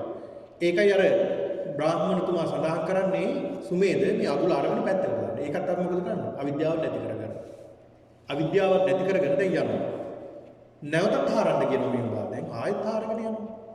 මෙන්න හාරගෙන යනකොට පින්නතුනි නැවතත් හම්බෙනවා ගෙම්බෙක් හම්බෙනවා. මේක සඳහන් කරනවා උද්දුමායිකා. උද්දුමායිකා කියන්නේ අර හුලං ගෙම්බ. මේ ගෙම්බෙක් හම්බෙනවා. එතකොට මේ ගෙම්බත් අරගෙන පැත්තකට දාන්න කියනවා. මොකද්ද මේ ගෙම්බ කියලා සඳහන් කළේ? මේ ගෙම්බ උපමා කළේ. ඇයි මේ ගෙම්බෙක් ගත්තේ මෙතෙන්ට? ඒතර බුදුරජාණන් වහන්සේ පෙන්නලා දෙනවා මේ ගෙම්බ කියලා කියන්නේ මොකක්ද? ගෙම්බගේ ලක්ෂණය තමයි තනින් තනට පැනීම. ගෙම්බගේ ලක්ෂණය ස්වરૂපය තමයි එතනින් මෙතෙන්ට පයින්නවා, ආයතනින් මෙතෙන්ට පයින්නවා, මෙතනින් එතෙන්ට පයින්නවා. උට පැනලා වෙහෙස වුණාම උන් එහෙමම ටිකක් ඉන්නවා. දැන් සමහරවිට ගෙම්බ දැකලා ඇතිනේ. අල්ලන්න හදනකොට පයින්නවා. පැනගෙන ගිහිල්ලා උට වෙහෙස වුණාම අස්සකට වෙලා හරි කොහෙට හරි වෙලා ඉන්නව ටිකක් වෙහෙස යනවා. පැනලා වෙහෙසයි. ඊට පස්සේ නැවතත් ආයෙ පයින්න ගන්නවා. ඇයි මේ ගෙම්බට උපමා කළේ? ගෙම්බට උපමා කළේ පින්නතුනි. ගෙම්බට උපමා කරනවා ක්‍රෝධය. දැන් ක්‍රෝධය බලන්නකො. වෛරය නැහැටි ක්‍රෝධය. දැන් ක්‍රෝධ කරනවා කෙනෙක්ට. අපි හිතමු අල්ලපු ගෙදර කනට. ඔය මිනිහා මෙහෙමයි. ඊයේත් මෙහෙම මට මෙහෙම දෙයක් කිව්වා. මෙහෙම දෙයක් කිව්වා මට කියලා ඒ පුද්ගලයාට ඔන්න ක්‍රෝධය ඇති කරගන්නවා. ඒ පුද්ගලයාට ක්‍රෝධය ඇති කරන දවස් දෙකක් තුනක් ඉතින් මේ මිනිස්යාට ක්‍රෝධය ඇති කරගෙන ඉඳලා ඊට පස්සේ මොකද වෙන්නේ? ඊළඟ තව කෙනෙක් ගැන ක්‍රෝධය ඇති වුණා අරක අතහැරලා තව තැනකට පයින්නවා. තව තැනකට පැනලා එතන ක්‍රෝධය ඇති කරගන්නවා. ඒක අතහැරලා තව තැනකට ක්‍රෝධය ඇති කරගන්නවා. එතන අතහැරලා තව තැනකට ක්‍රෝධය ඇති කරගන්නවා. මෙන්න හිත තනින් තැනට පැන අර ගෙම්බා වගේ පැන ක්‍රෝධය ඇති කරගන්නවා. නවතින්නේ නැහැ. ඊළඟට වෙහෙස කර බවක් ඇති වෙනවා. අපිට මේ ක්‍රෝධ කරලා මිනිස්සුන්ට වෙහෙස. එහෙම නැත්නම් මිනිස්සුන්ට ජීවිතේ එපා වෙනවා සමහරවිට. මේ මිනිහා හැමදාම මේව කරනකොට එපා වෙලා තියෙන ජීවිතේ. හැමදාම මේ මිනිහා බයිනවා අපිට මේ විදියට කියනවා, මේ විදියට කරනවා. ඔය මිනිහට මම දවස් දෙක තුනක් බැන්නා.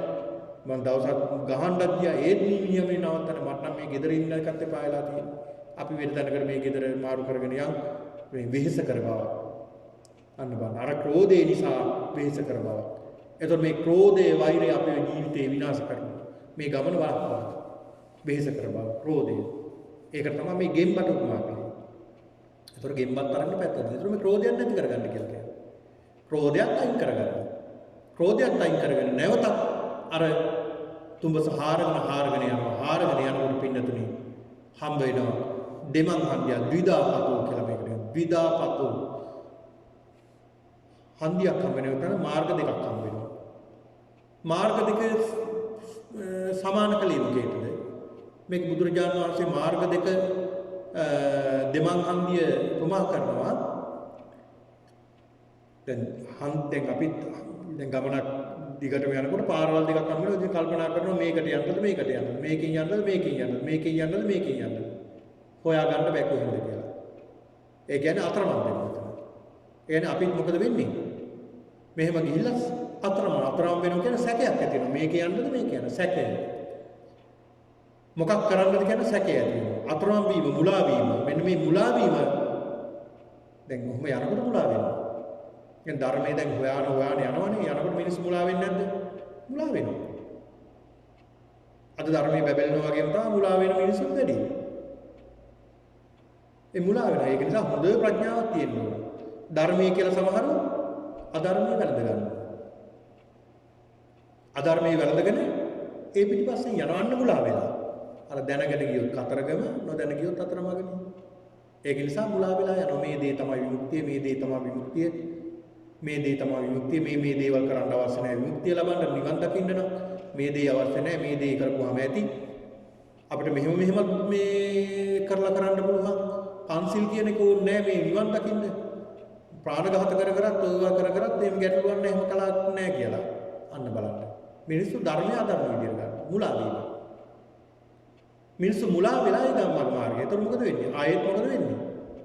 ආයෙත් අර උදාසකස් වෙනවා. ආයෙ විමුක්තියක් නැහැ.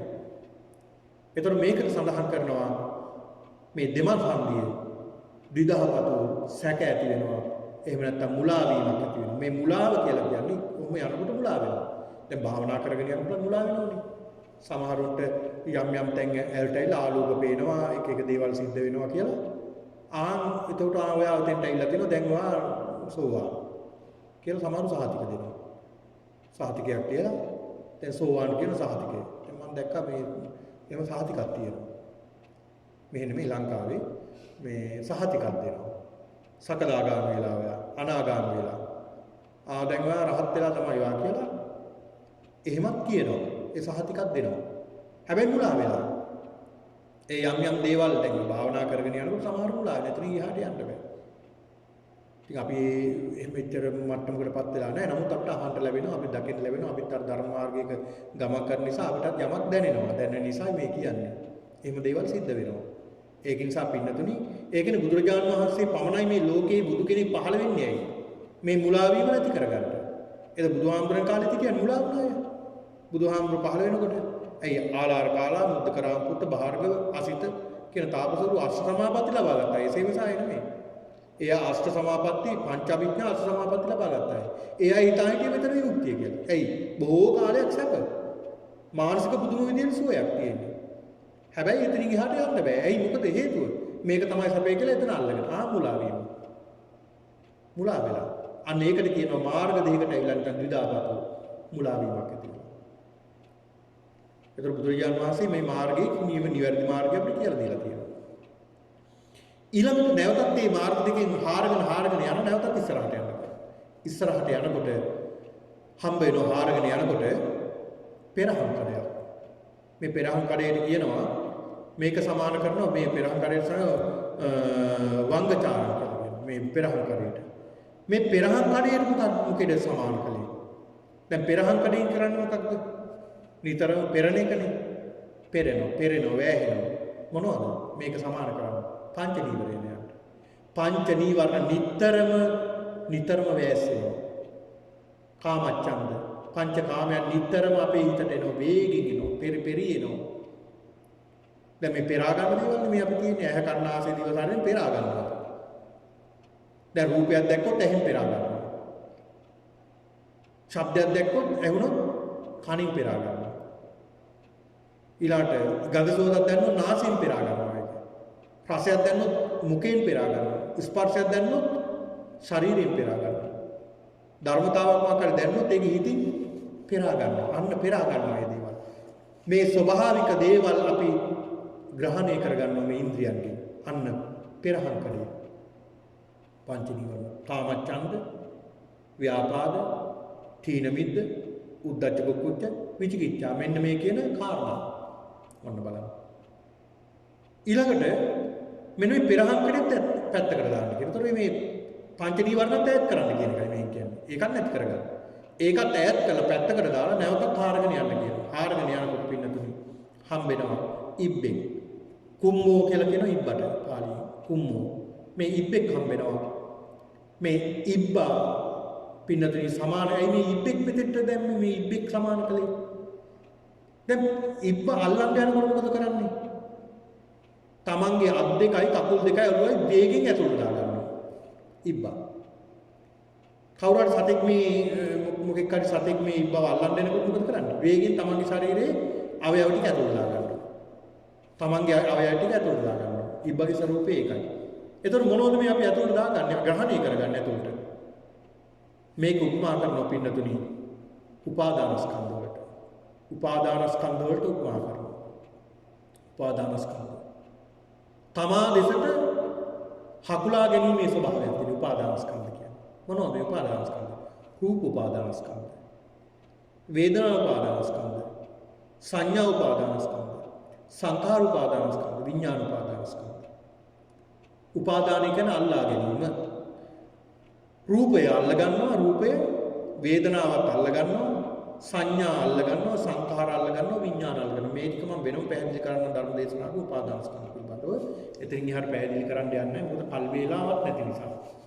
මේක වෙනම දවසක මේ උපාදානස්කන්ධ පිළිබඳව ගැඹුරින් විග්‍රහ කරනවා. ඊළඟට මේ ඉබ්බව ඈඩ් කරන්න කියන පැත්තකට දාන්න කියනවා. මේ ඉබ්බවත් පැත්තකට දාපුවම නැවතත් හාරගෙන යනවා. නැවතත් හාරගෙන යනකොට පින්නත් හම්බෙනවා මස් කපන පිහියක්. මස් කපන පිහියක්. මේකට කියනවා පාලින් අපිසුණා. අසිසුණා. අසිසුණා කියලා කියන්නේ මස් කපන පිහිය. මස් කපන පිහිය එහෙම නැත්නම් කැත්ත. මේක උපමා කරේනවා. මේ කැත්තෙන් මොකද්ද කරන්නේ? කපන එක. තීරු කපා ගන්න එක. ඒ කියන්නේ මොකක්ද මේ? මේක උපමා කරනවා කාම ගුණ වලට. කාම ගුණ පහක් සඳහන් කරනවා. ඒ තමයි ඉත්තා, කාන්තා, මනාපා, ප්‍රිය රූපා, කාම උපසම්පදාය. ඉත්තා කියන්නේ ඉෂ්ටයි. කාන්තයි, මනාපයි, ප්‍රිය රූපයි, කාම ගුණයකින් යුක්තයි කියලා අපි සකස් කරගන්නේ නැද්ද? දැන් දකින්න රූපේ මොකද වෙන්නේ? අපි සකස් කරගන්නවා. අනේ මේක හරි ඉෂ්ටයි, හරි ලස්සනයි, හරි සුන්දරයි, හරි ලාලිත්‍යයෙන් යුක්තයි. හරි සෝමේ රූපේ සිසිවන වන ඉඟසුඟ ගත හැක මිටින එහෙමනේ කියන්නේ. මේ විදිහට අපි සකස් කරගන්නවා. අන්න අර කැත්ත උපමා කරනවා අපි සකස් කරගන්නවා. කෑලි අපිට අවශ්‍ය විදිහට කපා ගන්නවා. ඒ වගේ අපි සකස් කරගන්නවා.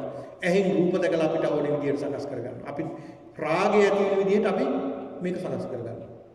කනින් ශබ්ද අහලා ශබ්ද කාමයේ ඇති වෙන විදිහට අපි සකස් කරගන්නවා. මේ විදිහට අපි සකස් කරගන්නවා. අන්න කැත්ත උපමා කරනවා. ඊළඟට පින්නතුනි මේ කැත්තත් පැත්තකට දාන්න කියන නැවතත් තාරගෙන යන්න කියනවා. නැවතත් තාරගෙන යනකොට හම්බෙනවා මාංශ පේශි මස් පිඩුවක්. මොකද්ද මේ මස් පිඩුව කියලා කියන්නේ? මස් පිඩුව පින්නතුනි උපමා කරනවා නන්දි රාගයට. නන්දි රාගය කියන්නේ ඒ තන ඇලෙන ස්වභාවය. ඒ තන ඇලෙන නන්දි රාගය.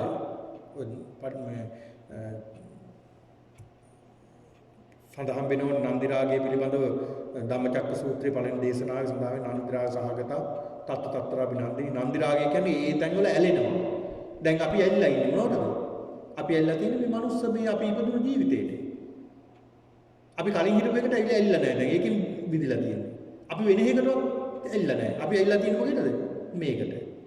මේකට ඇලිලා තියෙන්නේ. මේක දාලා යන්නේ නැහැ. ඒකනේ තප්පරයක් හරි ජීවත් වෙන්න උත්සාහ කරන්නේ නැහැ. තප්පරයක් මොහොතක් හරි ජීවත් වෙන්න උත්සාහ. ඇයි ඇලිලා ඉඳලා? දැන් අපි දන්නවා දිව්‍ය ලෝකේ හරි සුන්දරයි. අපි කල්පනා කරනවා බෙල්ල කපාගෙන සියදිය හානි කරගෙන ටක් ගාලා එතෙන්ට යන්න ඕනේ කියලා. නෑ අපි හිතන්නේ නෑ. ඇයි? මේකට ආසයි, ආදරේ, ආසයි, ඇලිලා නන්දි රාගය නිසා. බෙල්ල කපා ගන්න කියන එක නෙවෙයි මම කියන්නේ සියදිය හානි කර ගන්න කියන එක නෙවෙයි. නමුත් මේකට තියෙන ආසාව බලන්න මේ තමන් ඉපදෙන තැනට. දැන් සතෙක් සිව්පාවෙක් වේවා බලන්න. දැන් අපි දැකලා තියෙනවනේ ලංකාවේ අර සුනකයෝ ඉන්නව බොහෝම කහ බොහෝම දුර්වර්ණ වෙලා දැකලා තියෙනවනේ ඒ සත්තු කහ හරි ජීවත් වෙන්නයි බලන්න තමන්ගේ ජීවිතේට ආදරේ ඒ සත්තු പ്രേත ලෝකේ പ്രേතය ආදරේ තමන්ගේ ජීවිතේට ඒක සැපක් කියලා හිතන්නේ ඊළාට අපාය සත්ත්වය ඒකට ආදරේ ඒකෙන් බේරෙන්නයි හදන්නේ ඒ දුක් වලින් තමන්ගේ ජීවිතේට ආදරේ හැමෝම තමන්ගේ ජීවිතේට ආදරේ නන්දි රාගයෙන් යුක්තයි ඒ තැඟල ඇලිලා ඊළඟට පින්නතුණි ඒ මස් පිටුවත් ඈත් කළාම නාගයෙක් හම් වෙනවා. ඒ නාගයට කියනවා වන්දනා කරන්න මේ නාගයට ගරු කරන්න කියලා. මේ නාගයා උපමා කළේ කාටද? ක්ෂීණාශ්‍රවයන් වහන්සේ එහෙම නැත්නම් රහතන් වහන්සේ. සියලු කෙලෙස් නැති කළ මේ ශරීර කූඩුව දැක්ක මේ තුඹස කුමක්ද කියලා අවබෝධ කරගත්ත මේක ඇතුලේ තියෙන මොනවද කියලා හොඳට අවබෝධ කරගත්ත උපාදානයන් සියල්ල ඈත් කළ පංචස්කන්ධේ පමණක් පවතින අරහත්ත්වයටපත් වුණ ක්ෂීණාශ්‍රවයන් වහන්සේ කෙලෙස් නැති කරපු උත්තමයන්න් වහන්සේ. උන්වහන්සේට කියනවා නාගයා කියලා සඳහන් කළේ ඒකයි. නාග කියලා සඳහන් කළා. අන්න බලන්න. ඒතකොට මේ නිවන්ට යනතුරු මේ තුඹසක් උපමා කරගෙන මේ බුදුරජාණන් වහන්සේ පෙන්ලා දෙන්නේ. බුදුරජාණන් වහන්සේ මේ කාරණාව පෙන්ලා දෙනවා. මේ දේවතාව සඳහන් කළේ මෙන්න මේ කාරණාව. මෙන්න මේ තුඹසේ තියෙන මේ කාරණාව මේ දේවල් උපමා කරලා බුක්මාර්කාශ්‍රම මහරහතන් වහන්සේට බුදුරජාණන් වහන්සේ පෙන්ලා දෙනවා. දේශනා කරනවා. ඉතින් ඒක නිසා අපි ඉන්නතුරු මේ කය පිළිබඳව අපි දැනගන්න ඕනේ. මේ ඇතුළේ තියෙන අභ්‍යන්තරය ගැන හොඳට අවබෝධ කරගන්න. අඩුම ගානේ අපිට තේරෙන්න ඕන මේක රැයට දුම් දානවා දවල්ට ඇවිලෙනවා. රැයට දුම් දානවා දවල්ට ඇවිලෙන එක නේද කියලාවත් අඩු ගන්න සිහි වෙන්න ඕන. මේ ශරීරය බලන්න දවල් අපි කොච්චර අපි ඇවිලි ඉන්නේ. රාගයෙන් ඇවිලෙනවා, ද්වේෂයෙන් ඇවිලෙනවා, මෝහයෙන් ඇවිලෙනවා, ගිනි ගන්නවා. මේ වගේ අපි ලොකු ප්‍රශ්න ගැටලු වලින් අපි පීඩා විඳිනවා. ඇයි? මේක තුඹසක් නිසා. එහෙම නැත්නම් මේ ශරීර කුඩුවක් අරගෙන ආපු නිසා. ඉතින් මේක අපි තේරුම් ගන්න ඕනේ. මේක තේරුම් ගත්තොත් තමයි මේ ශරීරය කියන්නේ මොකක්ද කියලා තේරුම් ගත්තොත් අපිට මේකෙන් මිදෙන්න ලේසියි. ඒක නිසා පින්නතුනි ප්‍රාර්ථනා කරනවා මේ සියලු දෙනාට මේ තුඹස එහෙම නැත්නම් මේ ශරීරය මේ භෞතික කාය කුමක්ද කියලා අවබෝධ කරගෙන අපි සියලු දෙනාටම මේ කය පිළිබඳව හොඳ අවබෝධයක් ලබාගෙන උතුම් වූ චතුරාර්ය සත්‍ය අවබෝධයෙන් නිර්වාණ ධර්මය අවබෝධ කර ගැනීමට මේ උතුම් වූ ධර්ම දේශනාව හේතු වාසනා වේවා කියලා සාදු කියලා ප්‍රාර්ථනා කරමු. හොඳයි පින්නතුනි අද මේ සිද්ධ කරගත්තා වූ සියලු කුසලානුභාවයෙන් සියලු දෙවියන් අනුමෝදන් වෙත්වා. දෙවියනුත් අනුමෝදන් වෙමින් දෙවියොත් පතන බෝධියකින් උතුම් නිවනින් සැනසෙත්වා. ඒ වගේම සියලු ඥාතීන් මේ පින් අනුමෝදන් වීමෙන් සියලු දෙනා සියලු ඥාතීන් දුකින් අත මිදී නිවනින් සැනසෙත්වා. ඔබ සියලු දෙනාට උතුම් චතුරාර්ය සත්‍ය අවබෝධයේ පිණිස මේ පින්කම හේතු වාසනා වේවා කියලා සාදු කියලා ප්‍රාර්ථනා කරමු. ආකාසට්ටා ච බුම්මට්ටා දේවා නාග මහිද්దికා පුඤ්ඤන්තං අනුමෝදිත්වා චිරං රක්칸තු ශාසනං. ආකාසට්ටා ච බුම්මට්ටා දේවා නාග මහිද්దికා පුඤ්ඤන්තං අනුමෝදිත්වා චිරං රක්칸තු දේශනං. ආකාසට්ටා ච බුම්මට්ටා දේවා නාග මහිද්దికා පුඤ්ඤන්තං අනුමෝදිත්වා චිරං රක්ඛන්තු මම් පරන්ති.